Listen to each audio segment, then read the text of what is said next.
देखिए 300 साढ़े 300 साल पुराना एक हॉर्स का फेयर होता था, क्योंकि पुराने ज़मानों में हॉर्स या अश्व ट्रांसपोर्टेशन का एक मुख्य साधन था। पहले कोई गाड़ियाँ नहीं थी, कुछ नहीं था। उस वक्त युद्ध करना हो तो घोड़े की ज़रूरत है, ट्रांसपोर्ट कहीं जाना हो तो घोड़े की ज़रूरत है, घोड़ा गाड़ी की ज़रूरत है। इसलिए अश्व एक मुख्य साधन था। इसलिए अबे सारंगखेड़ा एक ऐसी जगह है जो एक समृद्ध तापी नदी का बहुत बड़ा, तापी रिवर है, उसका किनारा है, और उस पर अच्छा चारा पानी पानी सब वहाँ पे व्यवस्था होती थी।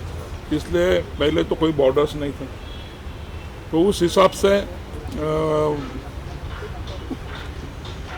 अरबस्तान से, मारवाड़ से, काठियावाड़ से, पाकिस्तान कुछ एरिया से जो अश्व आते थे, और वो अश्व इंडिया में भारतवर्ष में आके तो सारंगखेड़ा रुकते थे।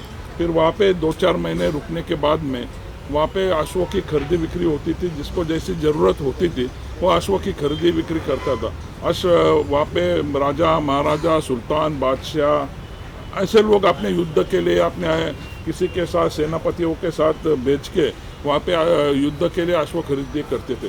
जिनको अश्व शौकीन थे, जिनको अश्व पालन करना था, वह वहाँ पे अपने पालन के लिए अश्व खरीदते थे। ट्रांसपोर्टेशन के लिए कुछ लोग खरीदते थे, और इसलिए वो ट्रेडिंग पहले से ही चलते आ रहा है। उसको 350 साल का पुराना इतिहास है। शिवाजी सावंत जी जो अपने मराठी में जो जानकार रहे उनको पता है कि उन्होंने काफ़ी कादम्बरी और वो उसका लिखन किया है। उसमें सारंगखेड़ा का उसका भी जिक्र उसमें हुआ है। तो उस वक्त से वो एक ऐतिहासिक, उसको हिस्टोरिकल बैकग्राउंड है, और वो चलते आ रहा था। वो हमारा ट्रेडिशन था। हम लोग उसका, हमारे परिवार वाले उसका थोड़ा सा संरक्षण करते थे। और बाद में वो जैसा चलता गया, ज़माना बदलते गया, फिर हमने उसको एक फेस्टिवल में रूपांतरित करने की कोशिश की, और 2011-12 से हमने उसको चेतक फेस्टिवल नाम दिया। ये चेतक फेस्टिवल नाम भी क्यों दिया, आप सबको पता है कि चेतक महाराणा प्रताप सिंह का अश्व था। वो लॉयल्टी की पहचान है, वो लॉयल्टी की एक चेतक एक पहचान है, और इसलिए हमने उसका वो पूरा हॉर्स फेयर का, हॉर्स फेस्टिवल का चेतक फेस्टिवल ऐसा नाम दिया, और उसको करते हुए हम आज यहाँ तक पहुँचे हैं। सर, आपके पूर्वजों की जो लेगेसी है उसको आगे लेके जाना कितनी बड़ी रिस्पॉन्सिबिलिटी मानते हैं और कितना बड़ा चैलेंज मानते हैं सर? मेरे पूर्वजों की कहने से तो ऐसा है कि सारे पूर्वजों की, क्योंकि अश्व इंसान का, मानव का दोस्त तरीके से पहचाना जाता है, तो लेगेसी है। लोग भूलने लग गए। कुछ दिनों में छोटे बच्चों को पूछो कि घोड़ा कैसा होता है, तो वो बताएगा कैसा होता है। तो ये पहचान हमारी जो भारतीय संस्कृति की पहचान है, भारत का इतिहास है, उसको, उसकी पहचान बरकरार रखना हम सबका कर्तव्य है, और उसको हम पार कर रहे हैं। उसके लिए हम, हमारी जिम्मेदारी जो है, हम वो जिम्मेदारी निभा रहे हैं। सर, हमारे देश में जो है सबसे बड़ा हिस्सा अभी यूथ का है, तो यूथ के लिए क्या क्या नई चीज़ें आप लोगों ने इंक्लूड की है इस फेस्टिवल में, अगर उस बारे में कुछ बताएं? इस बार चेतक फेस्टिवल में हमने जो हमारा 3 सप्ताह का होने वाला है, 3 वीक्स का होने वाला है, उसमें हमारा जो 3rd वीक है, हमने वो एजुकेशनल और यूथ फेयर करके उसको हमने रखा है पूरा 7 डेज का। और उसमें हम वहाँ पे जो करियर गाइडेंस के हो, कुछ इंस्पिरेशनल हो, ऐसा कुछ सेमिनार्स वहाँ पे रखने वाले। और उसके साथ साथ में हम इक्विस्टेरियन स्पोर्ट्स भी रखने वाले हैं, क्योंकि इक्विस्टेरियन स्पोर्ट्स के बारे में महाराष्ट्र में अभी हम काफ़ी पीछे हैं, क्योंककि महाराष्ट्र के पुलिस या उसमें अभी भी अश्व दल नहीं है। कई राज्यों में, कई स्टेट में पुलिस में 5% उसका रिजर्वेशन होता है नौकरी में। जो इक्विस्टेरियन स्पोर्ट्स में जो बच्चे अच्छे होते हैं उनके लिए मिलिट्री में भी उसका रिजर्वेशन है, और उसी लिए हम पीछे। अभी तक महाराष्ट्र स्टेट ने भी इक्विस्टेरियन स्पोर्ट्स को गृहीत नहीं किया, अभी जाहिर नहीं किया।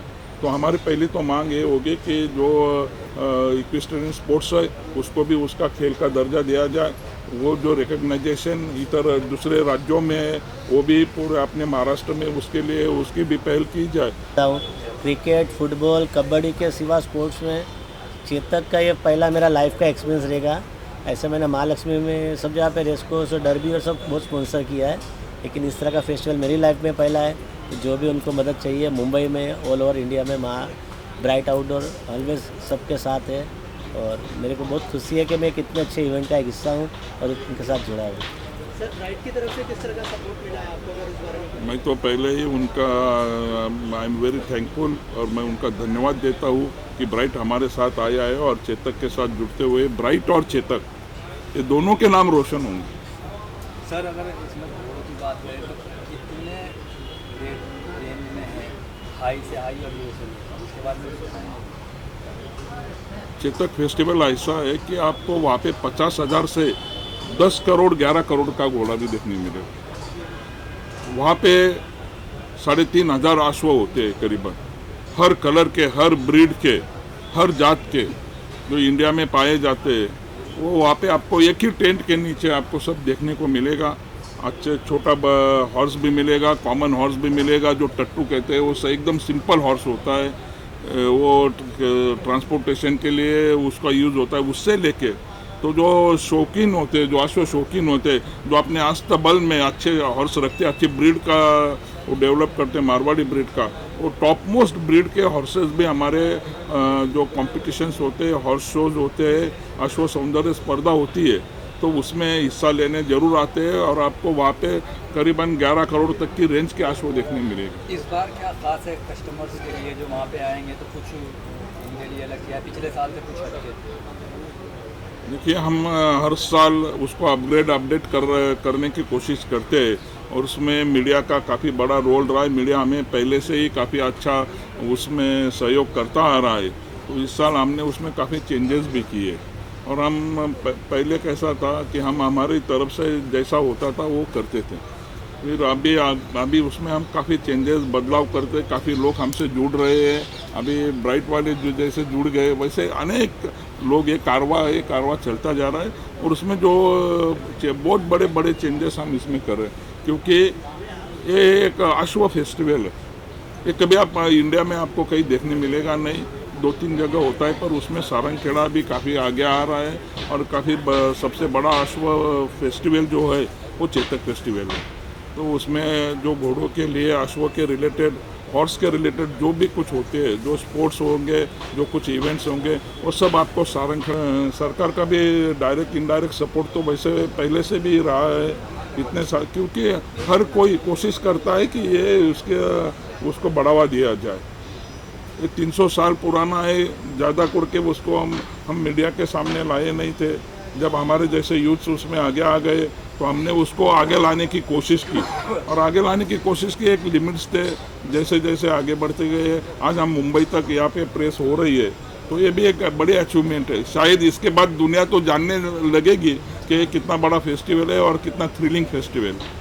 सर सारंगखेड़ा के अलावा और कौन से स्टेट में आप लोग ये प्लान कर रहे हैं जो फेस्टिवल होने वाला है, और क्या क्या और प्लान्स है आगे के, सर अगर उस बारे में? हम एक वर्ल्ड का लॉन्गेस्ट इक्वाइन रैली करने की हमने उसका प्लानिंग भी हमारा चल रहा है।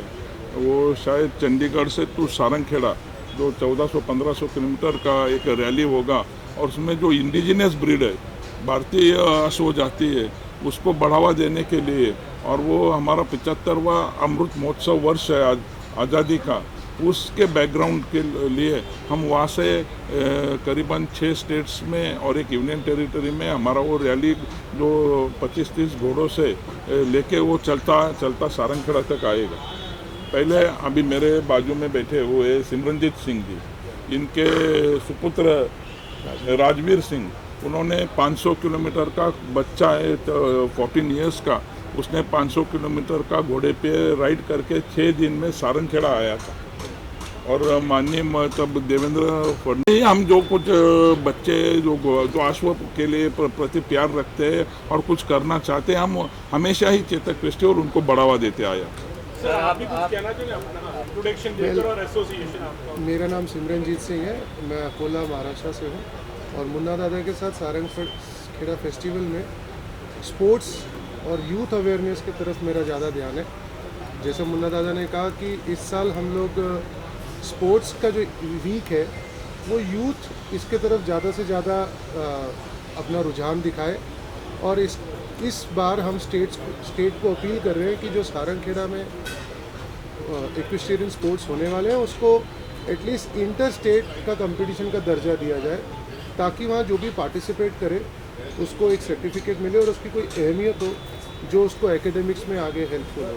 मुन्ना दादा के प्रयत्न से हम लोग यही वीक में गवर्नमेंट के साथ भी कम्युनिकेशन करने वाले हैं, और मेरे साथ जो हमारे स्पोर्ट्स को देखने वाले mister Nabeel who is also present here, is also record holder for India.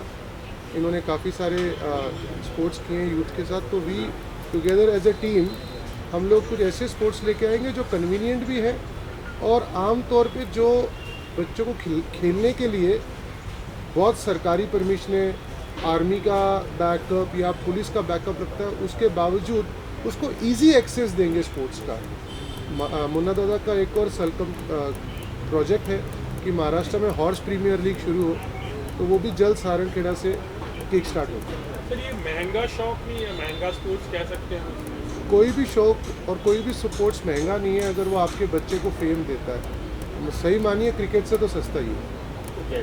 Okay, thank you so much. Visuals वगैरह